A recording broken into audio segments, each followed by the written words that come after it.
Welcome back, everyone, to another reaction video. We're going to continue with the theme of U.S. presidential history, with it being President's Day yesterday. Not going to be doing it all week, but going to do it today, and I'm excited to dive back into Biographics. We've been hitting that channel a lot lately, but I've never covered in detail my all-time favorite president. Whenever people ask me that question in streams, I always have the same answer.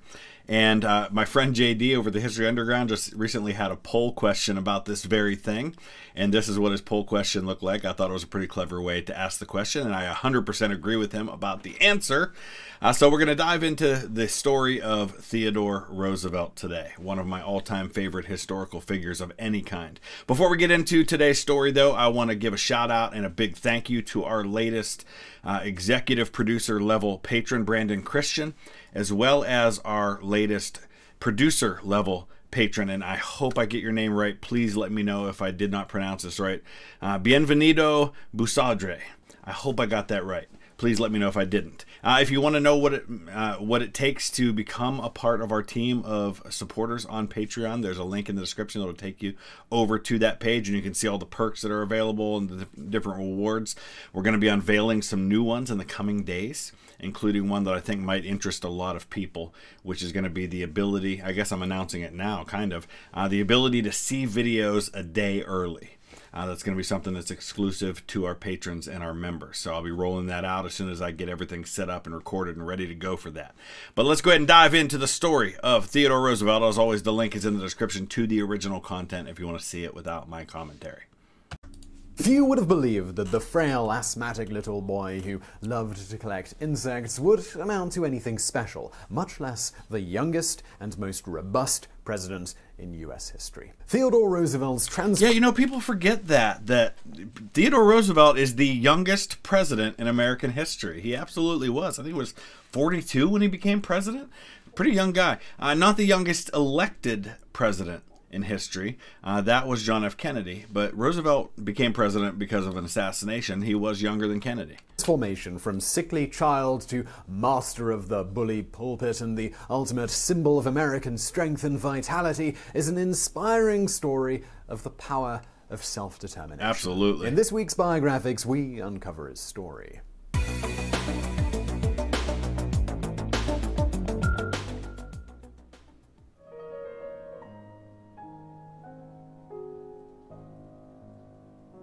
Theodore Roosevelt, the future 26th President of the United States, was born in New York City on October the 27th, 1858. Yeah, as I mentioned yesterday, one of only two presidents that were actually born in New York City, the other one being Donald Trump. To Theodore Roosevelt Sr. and Martha Bullock Roosevelt. Roosevelt Sr. was one of the leading citizens of New York City. Theodore Jr., who was known as TD, was the second child to the affluent couple who lived in a luxurious home on Manhattan Island. TD had a sister, Anna, who was 4 years older than him. A younger brother, Elliot, would follow 2 years later. And then there was another sister, Corinne, a year after that.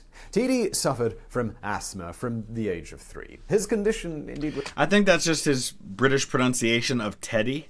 Though I know that, and maybe he'll mention this, that Theodore Roosevelt did not like to be called Teddy. I try whenever possible to avoid using that because I know he didn't like it. He usually preferred TR. Was so bad that he spent much of his early years in bed. Unable to attend school, his parents hired tutors to teach him from home. Despite his illness, young TD relished the opportunity to learn. Once he had learned how to read, he became a voracious devourer of books. He loved to fill his mind with tales of such Nordic heroes as King Olaf and Eric the Red. He was also fascinated with newspaper stories about the exploits of the famous British explorer, Dr. David Livingstone. TD, he was a dreamer, and he filled his mind with dreams of trekking through uncharted territories and discovering untamed tribes. And this is something you'll see throughout his life, right? He spends a lot of time out west, which during his lifetime is still kind of a frontier territory, the Wild West. He spends time near the end of his life down in the Amazon and the rainforests and the jungles of South America. And think about the time he's growing up in, right? He is a small child during the American Civil War. He's like 3 years old when the war, or 3 years old when the war breaks out. One of his earliest memories is going to be looking out the window, seeing Abraham Lincoln's funeral, and we have that famous photograph of Theodore Roosevelt and his brother standing in the window. I'm sure they'll probably show it. If not, I'll put a link at the end to my video where I showed that photograph. Young TD showed an unusual curiosity about the natural world. One day, on a trip to the market, he came across a dead seal in a butcher's stall. He was fascinated with the find and returned daily to study and measure it with a ruler. Eventually, he managed to take possession of the seal's skeleton and take it home, where it became the prize exhibit of his Roosevelt Museum of Natural History, which he had set up in his bedroom. That's cool. From the age of 6, TD began filling his journals with observations about the natural world. His mother regularly took him on trips to Oh my gosh, first of all, if that was him, he looks so much like his son, the one that we usually refer to as Theodore Roosevelt Jr., who was really Theodore Roosevelt III, the one that was a World War II general that died a few weeks after D-Day. Looks just like him there. Wow. Kind of cool hearing about his early life a little bit, because I see a lot of my own 10-year-old son in him. My 10-year-old, he gets interested in something and he just absorbs everything he can about it. And it's really how I was as a kid when it came to history. But with my son, it could be math, it could be science, it could be chess. Man, he just absorbs so many things. I love that. Journals with observations about the natural world. His mother regularly took him on trips to the country in order to help alleviate his asthma, and TD made the most of this opportunity to wander around in search of fish, insects, seals, and birds that he could analyze and then write about. The Roosevelt children, they were raised under the norms of Victorian society. As members of the upper class, they didn't mix with the less wealthy, and strict mores of decency were enforced, and manners and politeness were of utmost importance. Do we typically refer to America in this time as Victorian society? I'm not saying it's necessarily wrong. I've just never really heard that used in the context of the United States. It is, Queen Victoria is, the Queen in the UK, so it's Victorian there. I just never heard it referred to that way. Sunday night was the day for religious observance, consisting of church followed by quiet contemplation. TD hated Sundays, as this was the day when he was not permitted to indulge in his natural curiosity of the world. In 1869, when he was 10 years old, TD's family embarked on a tour of Europe. For 12 months, the children were exposed to the great sights of England, Germany, France, and Italy. Yet, TD, he was not impressed. He later wrote, "I cordially hated it, as did my younger brother and sister. Practically all the enjoyment we had was in exploring any ruins or mountains when we get away from our elders, and in playing in our different hotels." See, I was thinking, I never got to experience things like that growing up, but I was raised by my grandparents, and my grandparents did such an amazing job of embracing my obsession with history that they would plan our vacations around going to battlefields and historic sites, which my grandfather was really into as well. And I always loved it, and my sister hated it. So, like, if we were in Gettysburg and we had a hotel that was right near the cemetery, I'd go up to the cemetery and I was walking around making notes about interesting soldiers' names that I found and things like that. And my sister just wanted to stay and swim the whole time. When he was 13, TD's father gave him his first shotgun. He was dismayed to find that he was a terrible shot, which brought ridicule from his peers. When a friend challenged him to hit a billboard in the distance, he discovered the problem, later recalling, "Not only was I unable to read the sign, he was dyslexic. I couldn't even see the letters." He was extremely nearsighted. Nearsighted, yeah. I'm thinking of dyslexic, I'm thinking of George Patton, who was dyslexic. Realized it. After telling his father about the problem, he was given a pair of eyeglasses. He wrote in his diary, "I had no idea how beautiful the world was until I got those spectacles." With his improved eyesight, TD was able to become even more obsessive with his nature studies. He learned taxidermy, stuffing and mounting birds that he shot, and adding them to his ever-expanding natural history museum. In the winter of 1870 to 1871, the Roosevelts made a trip to the Mediterranean, visiting Egypt, the Holy Land, Syria, Greece, and Turkey. Unlike the trip to Europe, TD loved this experience. He made the most of the opportunity to shoot exotic birds and then stuff them to take home and add to his collection. When he was 13, TD was sent off to Maine for a solo trip to improve his health. On the train journey north, he found himself in a cabin with some other teenage boys. In the skinny, weak, bespectacled, asthmatic boy, they found an easy mark. They roughed him up, leaving him bruised and humiliated. When he returned home, he told his father about the incident. Roosevelt Sr. told his son that he needed to develop his body physically so that he could defend himself. A prize fighter was hired in order to teach the boy how to box. I didn't know that's how he got into boxing, but I knew he was always very poor health and very weak. And you can start to see how Theodore Roosevelt, the man, develops out of these experiences, right? He had that natural curiosity already, but then his parents fed that by taking him to Europe, by taking him to Africa, to the Middle East, and just fed that natural curiosity that he had. And the fact that he was poor of health meant that he had to develop a perseverance from an early age, and he had to learn how to overcome and how to use his mind to overcome the fact that he had physical difficulties. And so much of this is going to form the man that he becomes. From this point onward, TD became obsessed with building his body. He began lifting weights, doing calisthenics, and running. He developed a great admiration for those who possessed strength and displayed manly virility. He was also determined to live what he called the strenuous life. Look at that as a cool picture. The mutton chops. The Roosevelts were a family that were driven by goals, and after returning from their trip to the Middle East, they set one for their oldest son, and that was to gain entry to Harvard College in just 3 years. This was a terrific challenge for young TD. He had never gone to school, and although he was skilled in languages, nature, and the classics, he was rather deficient in mathematics. A special tutor was hired, and over the next 2 years, he worked hard to improve his skills. The hard work, it paid off, and in 1875, he passed the Harvard entrance exam.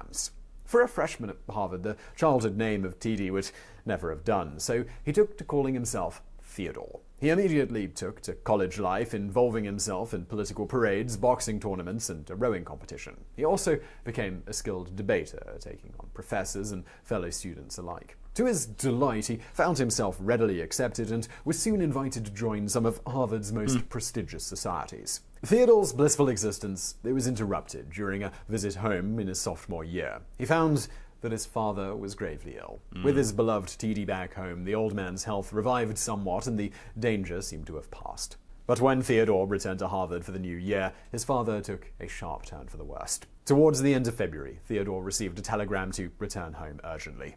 He never made it in time. His father died that very night. Theodore was deeply depressed as a result of his father's death. However, he refused to show any of this pain to others. Instigating a pattern that he would continue for the rest of his life, he soldiered on, disciplining his mind and body to do what had to be done. So, a guy who has been born with physical weaknesses that he can't control, right? He's going to control the weaknesses that he can, and if he perceives that showing emotion and showing that, like, feeling depressed is a weakness, which I don't think it is. I think showing those things takes a lot of strength. But in that time, in that place, and in that mindset, and in that culture that he was in, he probably perceived it that way. So he's going to bury that, and he's going to overcome. And this is a guy that doesn't do anything small. He does everything big. And so he probably just poured himself even more into his studies, into his physical health, into the things he could control. Still, his grief, it was evident in his actions. During a summer vacation to Oyster Bay, he rode his horse to exhaustion. When a dog insisted on chasing the horse, he turned and he shot it.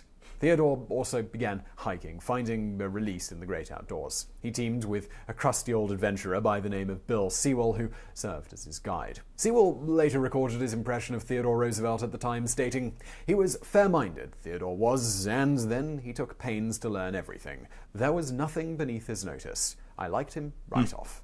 I liked him clear, though." I like these quotes from people that we don't really hear much about because they're just describing their impressions. And we get these all throughout history, these descriptions by people who are in close proximity to famous people at non-famous moments of their lives, just describing what they remember about them, what they remember about their voice, about the way they carried themselves. Because you can look at a picture or even video and not really know somebody, but when you hear these little descriptions, it really helps you to understand the impression they made on others. There wasn't a quality in him I didn't like. He wasn't headlong or aggressive, except when necessary, and as far as I could see, he wasn't a bit cocky, though other folks thought so.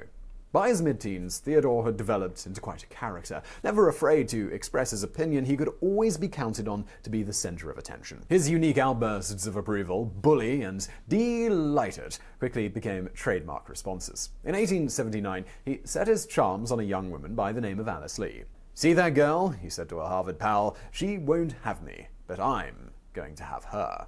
And have her he did. He set out on a campaign to win Alice's heart, leading to their engagement in early 1880. Theodore graduated from Harvard in June of that year, 21st in his class of 160 students. Good. Then, in October, he and Alice were married. After a short honeymoon, Theodore enrolled in a law degree at Columbia University while also working at his uncle's law firm. During his limited leisure time, he decided to learn about the War of 1812. When he couldn't find a decent book on the subject, he decided to write one himself. During the summer... This classic Theodore Roosevelt. "I can't find a good book about this topic. All right, well, I'll just have to make one then." Of 1881, the young couple took a trip to Europe. While in Switzerland, Theodore left his wife behind while he climbed the Matterhorn. It was during this trip that he decided to forego a legal career. He was determined to set his sights on becoming a politician. It's amazing to think that at this point he's just graduated from college, he's just gotten married, and in 20 years he's going to be president of the United States. It's crazy. Back then, politics was actually seen as being beneath men of wealth, and various friends tried to dissuade Theodore's ambitions. But that was always going to be a losing proposition, and... You don't tell Theodore Roosevelt what to do. And in fact, if you tell him what to do, he's probably more likely to do the opposite. On returning to New York, he joined the Republican Party. Here, he was associating with a class of men that he hadn't previously mixed with, rough men who were skilled in the low blows and dirty tricks of state politics. Roosevelt soon learned their ways, and within months had won the party's nomination for a seat in the New York State Assembly. It was a solid Republican seat, and Roosevelt, he won it handily. Roosevelt turned up to take his seat at the New York State Capitol in Albany on January the 22nd, 1882. He cut the figure of a dandy with his fine suit and his upper-crust ways. He was ridiculed by Democrats as well as Republicans. Despite this, he, according to his own recollection, rose like a rocket in New York politics. Roosevelt's politics, they were grounded in self-determination. He firmly believed that each man was in control of his own destiny. And why does he believe that? Because he has had to do that himself. Now, it's interesting, obviously, to think about the fact that this is a guy who's born into great wealth and privilege and had a lot of things given to him that might not have been afforded to other people. The ability to travel to Europe and the Middle East and Africa. His parents being able to get him private tutors to teach him things. You know, those sorts of things weren't things that were going to be available to everybody, but he still ends up being a champion of the people who want to just make a living for themselves and want to be able to stand up on their own 2 feet. And that gets him into trouble with some people who are of a like background of him that don't see things the same way. But he also realized that the system was grossly unfair, with those with the money and power having all of the opportunities. He made it his goal to bring about a fairer system where all Americans had the opportunity to succeed. When he wasn't working his way up the political ladder in New York, Theodore ventured out west in order to fulfill his love of adventure and the outdoors. In September of 1883, he made an excursion to the Dakota Badlands with the express purpose of bringing home a buffalo head as a trophy. And remember, this is just 7 years after the Battle of Little Bighorn.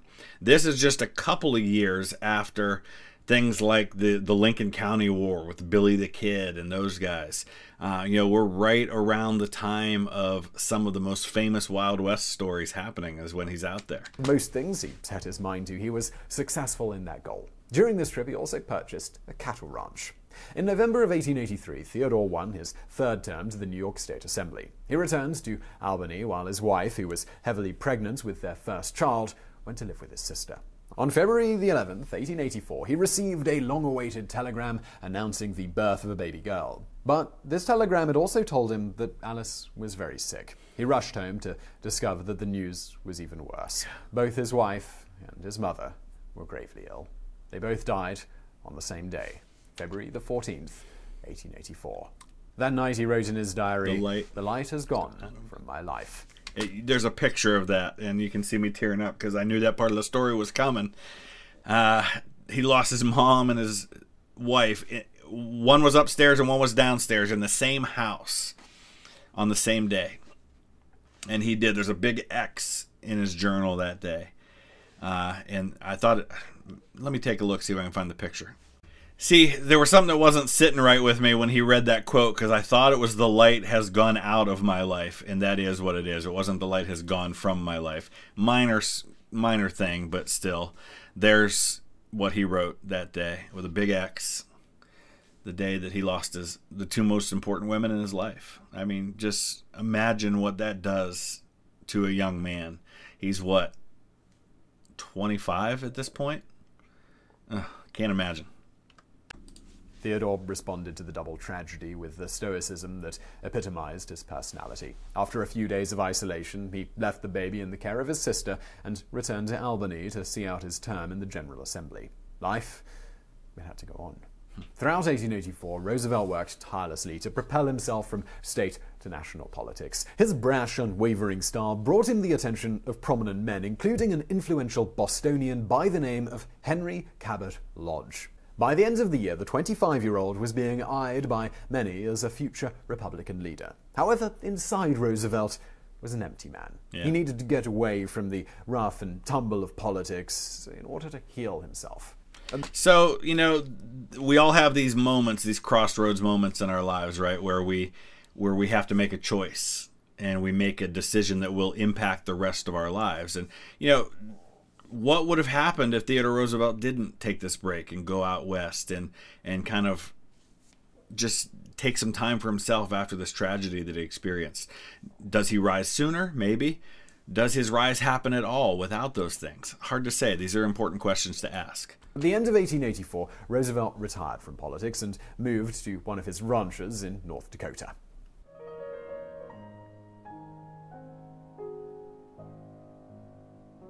Theodore Roosevelt turned up to the small Dakota town of Medora dressed in buckskins. He brandished a brand new Winchester rifle as well as a hunting knife that he'd bought from Tiffany's jewelers. He was the quintessential dude and was soon ridiculed by the hardened locals. Despite this, he reveled in life in the West. He displayed a steely courage which impressed all those who came to know him.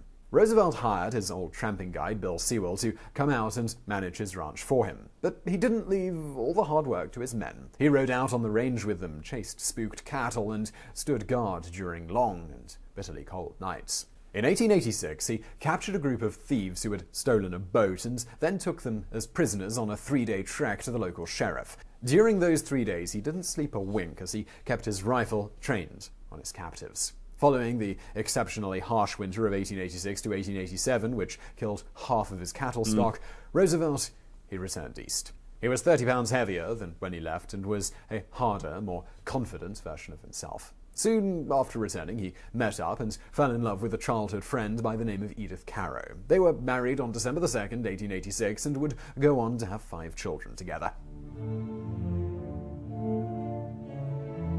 Yeah, it happens fast now. I mean, we're 15 years from being Roosevelt president. was soon approached by Republican leaders and urged to re-enter politics. They wanted him to run for mayor of New York. He accepted and campaigned hard despite having little chance of winning. He came in 3rd place with 27% of the vote. Thinking that his political career was over, he next put his efforts into writing the book The Winning of the West. In 1888, Roosevelt gave stump speeches for Republican presidential candidate Benjamin Harrison. When he won the presidency, Harrison was persuaded by Theodore's political champion, Henry Cabot Lodge, to appoint the energetic Roosevelt to the U.S. Civil Service Commission. He took to the role with a vengeance, determined to fight. I don't know that Theodore Roosevelt knows how to do anything any other way but then to take that role with a vengeance. The corrupt spoils system and enforce civil service laws. In 1894, Roosevelt was appointed president of the board of New York City Police Commissioners. So it's important to note here, too, that we're going to see some themes in Roosevelt's life during this time that are going to define his presidency, right? Reform, making things as he sees them more fair, more right, right? So he's appointed to Civil Service Commission, the civil service job right in that time in history where there's all the civil service reform is going on, where they're going from the spoils system to a more merit-based system, giving people jobs not because you owe them political favors, but because they're qualified for the jobs. And now he's going to take that same attitude into the police commissioner job, and then he's going to take that same attitude into his future roles as a governor, as an assistant secretary of the Navy, as president. He then set about making improvements to the structure of the police force, rooting out corruption and imposing more stringent standards for recruitment. In 1897, again under the urging of Henry Cabot Lodge, new President William McKinley appointed Roosevelt as the Assistant Secretary of the Navy. He became a strong advocate for the building of the strength of the Navy. When, on February 15, 1898, the U.S. warship Maine exploded in Havana Harbor, Roosevelt took it upon himself to order a number of ships to prepare for war. Yeah, so it's interesting here. He's the Assistant Secretary of the Navy. He's not the Secretary of the Navy, but if you look at newspapers from the time of the USS Maine, whose name do you see all over those? Theodore Roosevelt, not the Secretary of the Navy. Theodore Roosevelt, even though he's not the guy at the top, is the guy running the show. When war was declared a short time later, Roosevelt resigned his post and formed the 1st U.S. Volunteer Cavalry Regiment. He was determined to be in the thick of the action.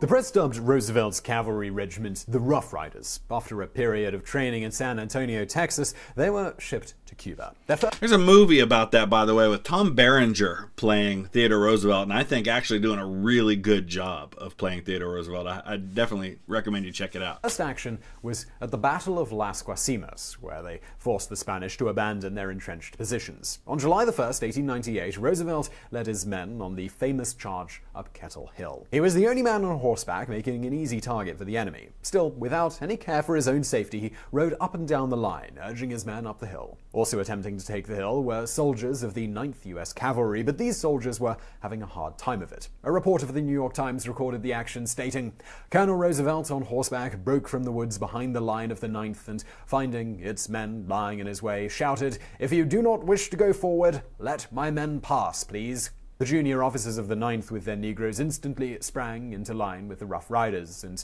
charged at the blue block house on the right. I speak of Roosevelt first because he was, without doubt, the most conspicuous figure in the charge. Roosevelt, mounted high on horseback and charging the rifle pits at a gallop and quite alone, made you feel that you would like to cheer. He wore on his sombrero a blue polka-dot handkerchief, which, as he advanced, floated out straight behind his head like a guidon. Having reached the crest of the hill, Roosevelt dismounted and urged his men to follow him. But there was yet another hill to conquer, and no sooner had the Rough Riders scrambled to the top of Kettle Hill than their dashing colonel set off for San Juan Hill. His men overpowered the Spanish resistance and took possession of both hills. In the process, Roosevelt killed a Spanish trooper who, he said, doubled over like a jackrabbit. Following victory in Cuba, Roosevelt returned to New York, where he was convinced to run for governor. And Roosevelt would eventually be awarded the Medal of Honor for his actions that day, although it didn't happen until the last couple of decades. I want to say it was Bill Clinton. It was during his administration that Theodore Roosevelt got the Medal of Honor. So making him part of only 2 father-son combinations to both receive the Medal of Honor. He received his many decades after his son received his for his actions on D-Day for landing. I think it was at, was it Utah Beach? I think it was Utah Beach. But the other father-son combination were Arthur MacArthur and Douglas MacArthur. So, campaigning vigorously on his war record, he won by just 1% of the popular vote. During his time as governor, he developed the style and platform which would underpin his later presidency. He was a passionate advocate for the rights of the underprivileged, was against large corporations and monopolies, and championed the preservation of natural resources. In 1900, Henry Cabot Lodge and other prominent Republicans urged Roosevelt to throw his hat into the ring for the vacant Republican vice presidential spot in the upcoming presidential elections. Though reluctant, he won the Republican nomination, pairing with President McKinley.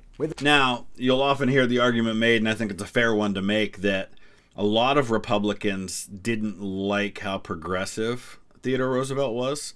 This is right at the beginning of kind of the progressive era. And remember, William McKinley is elected in no small part because of the money of the big, what we call the robber barons, right? The guys like Rockefeller and J.P. Morgan. You know, there was a lot of big business money behind William McKinley getting elected. And Theodore Roosevelt's going to be a guy who's very much going to be at odds with those same guys. And so here's this very young, up and coming, everybody can see up and coming, war hero now, well-spoken, a lot of perseverance, a lot of strength of character, governor of New York. And a lot of Republicans saw the vice presidency as a place to send him to die, basically, to be quiet and to not have any influence and not have the ability to make things happen.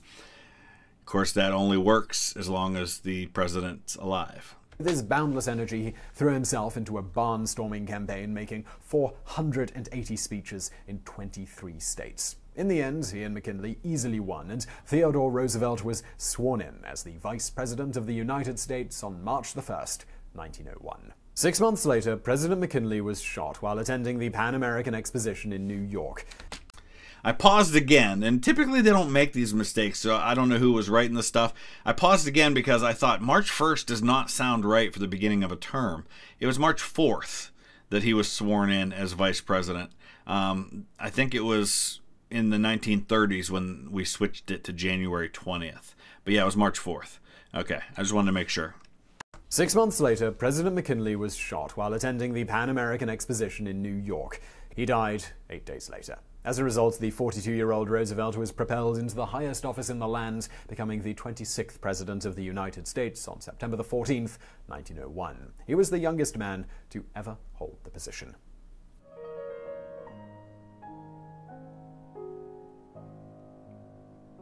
Roosevelt. What's kind of interesting is that so far these high offices that he's held, he hasn't held any of them for very long, right? He's only Assistant Secretary of the Navy for like a year. He isn't governor for very long because he immediately goes, he goes from Assistant Secretary of the Navy to a volunteer in the Spanish-American War to governor of New York and now to vice president and now to president. Was a very different man to William McKinley. Still, he vowed that he would continue to pursue the policies of his predecessor. At the same time, he was determined to stamp his mark on the presidency in order to win a second term in his own right. A large part of the focus of Roosevelt's domestic policies were focused on breaking up the monopolies of big business. He instituted 44 antitrust suits, forcing the breaking up of the Northern Securities Company and putting regulatory controls on Standard Oil.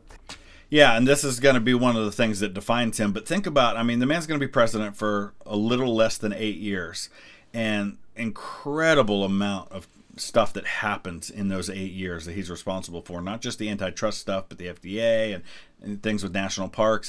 It's important to note, too, in a short biography, they can't cover every little thing. But by this point, his brother has taken his own life, and that brother will be the father of future First Lady Eleanor Roosevelt, who's Theodore Roosevelt's niece.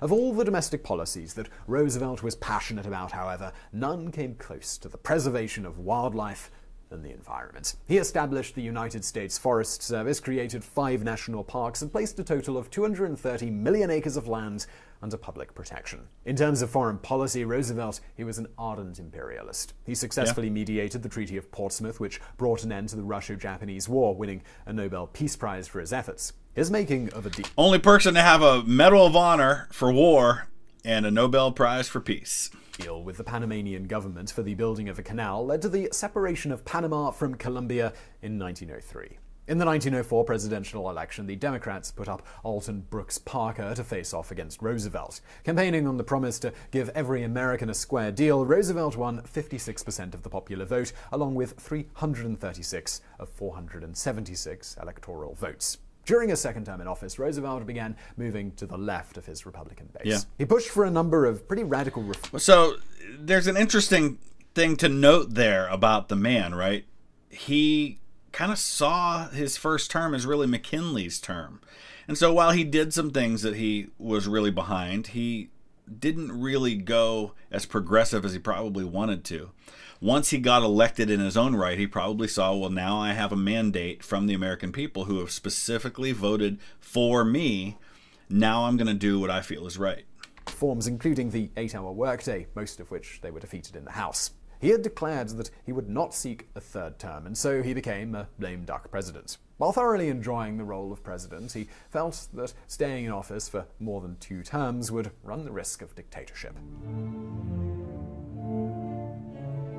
Until Taft goes off the rails in his mind. Following the end of his second term in office in March of 1909, Roosevelt went on an African safari with a group of prominent scientists and hunters. The expedition was on behalf of the Smithsonian Institute and was charged with bringing back specimens for the Institute's museums. The trip was successful and the group came back with 11,400 specimens ranging from insects to elephants. When he returned to the United Makes me wonder how many of the things we see in the Natural History Museum to this day at the Smithsonian were things that were brought back by that expedition that Theodore Roosevelt was a part of. I know that whenever you go to the Smithsonian museums, you're only typically seeing a very small part of their collection at any one time, so they rotate it, because you can't see everything all the time.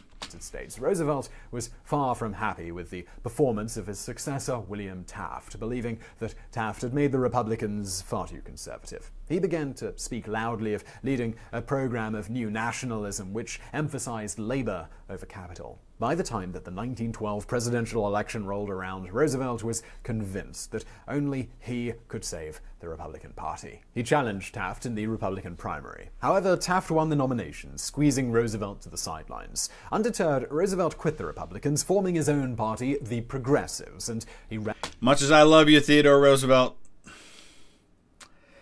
this part's hard for me, because I know what happens because of the choice he makes.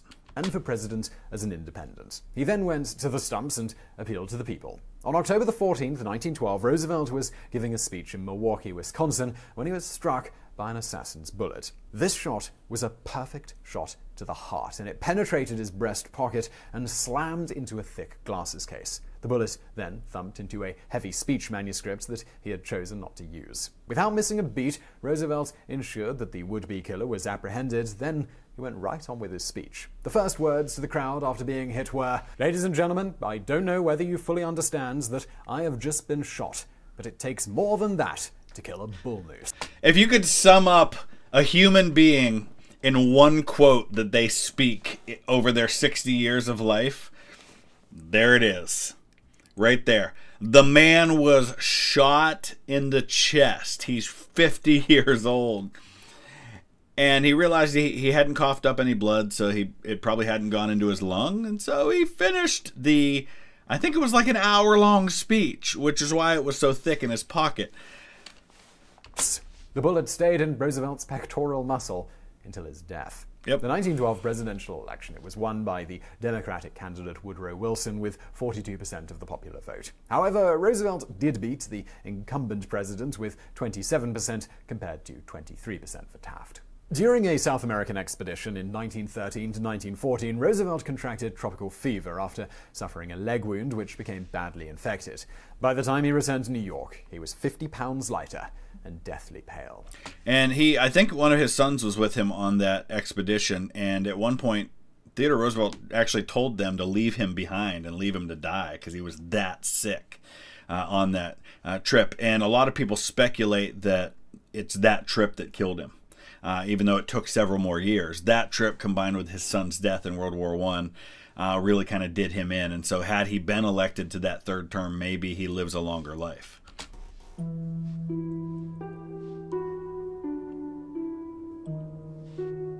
The last few years were racked with pain for the once robust outdoor adventurer. Malaria bouts were common, as were complications of his leg inflammation. The end came in the very early morning hours of January the 6th, 1919. I'm a little disappointed they are going to just completely gloss over the fact that all 5 of his children served in Europe during World War I. In uniform, including his daughter. I know she was there. I don't know if she was in uniform in the military, but she was definitely there serving as well.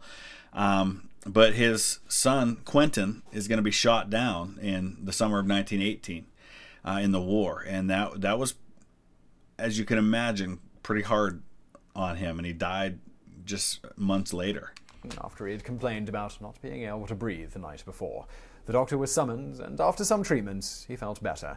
However, he died in his sleep as a result of a blood clot in the lungs. When he heard of his father's demise, his oldest son Archibald telegraphed his siblings with the words, "The old lion is dead." Theodore Roosevelt, he was 60 years old. So I really hope you found that video interesting. Yeah, and there's a quote that somebody gave about that, and I can't remember off the top of my head who it was. That was basically, death had to take Theodore Roosevelt in his sleep, because if he'd have been awake, there would have been a fight. There's so much more to his story than they can cover, obviously, in a 20-minute documentary. I definitely recommend you check out Ken Burns' documentary on the Roosevelt. It's not just about him, but about Franklin Roosevelt as well, which he gave his niece away at her wedding to Franklin Roosevelt. And so they knew each other. Even though they were from different political parties, they knew each other and had known each other quite well, knew that they were distantly related themselves, like fifth cousins or something. Which might seem close, but I'm fifth cousins with Elvis Presley, so it's not that close, I guess. But definitely hope that gets you interested enough to want to learn more about the man, because there's so much more to his story that's fascinating and worth your time. So check it out. I'll put some links down in the description, as well as up on the screen for some other things you can check out as well. Thanks for watching. We'll see you again soon.